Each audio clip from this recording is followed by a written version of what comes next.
माँ की कहानी। ऐसी प्रकार वीडियो देखने के लिए चैनल को सब्सक्राइब करें। एक समय की बात है, एक छोटे से गांव में एक बुजुर्ग महिला रहती थी। उनका नाम राधा था। राधा बहुत ही दयालु और सहानुभूतिपूर्ण थी। वह बहुत गरीब थी, लेकिन उनकी गरीबी उनके स्नेह और दया को कभी कम नहीं कर सकी। राधा का एक ही बेटा था जिसका नाम रामू था। रामू किसी नगर में नौकरी करता था और अपनी माँ से बहुत प्यार करता था। रामू हर महीने अपनी माँ के पास आता था, उसे पैसे देता था और फिर वापस शहर चला जाता था। लेकिन एक महीने रामू नहीं आया, फिर दूसरे महीने भी वो नहीं आया। राधा को बहुत चिंता हुई।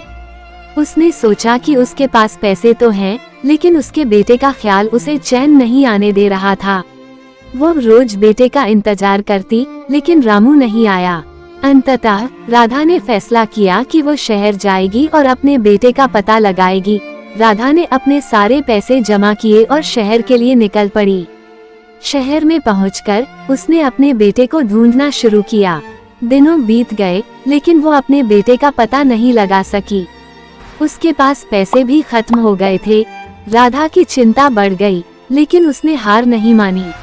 एक दिन वो एक दुकान के सामने बैठी थी और रो रही थी। दुकानदार ने उसे देखा और उसके दुख का कारण पूछा। राधा ने अपनी कहानी सुनाई। दुकानदार ने उसे अपने बेटे के बारे में बताया। रामू ने एक हादसे में अपनी जान गंवाई थी। राधा ये सुनकर तोड़ गई। उसने अपने बेटे के नाम की मिट्टी अपने हाथों से चूमी। उसकी आंखों में आंसू थे, लेकिन उसके मन में एक आशा थी। उसने अपने बेटे को खोने के दुख को स्वीकार किया और अपने गांव लौटने का फैसला किया। राधा की कहानी हमें ये सिखाती है कि जीवन में कठिनाइयां आएंगी, लेकिन हमें कभी हार नहीं माननी चाहिए। उसकी कहानी हमें दया, सहानुभूति और प्यार की शक्ति के बारे में भी याद दिलाती है। ऐसी प्रकार वीडियो देखने के लिए चैनल को सब्सक्राइब करें।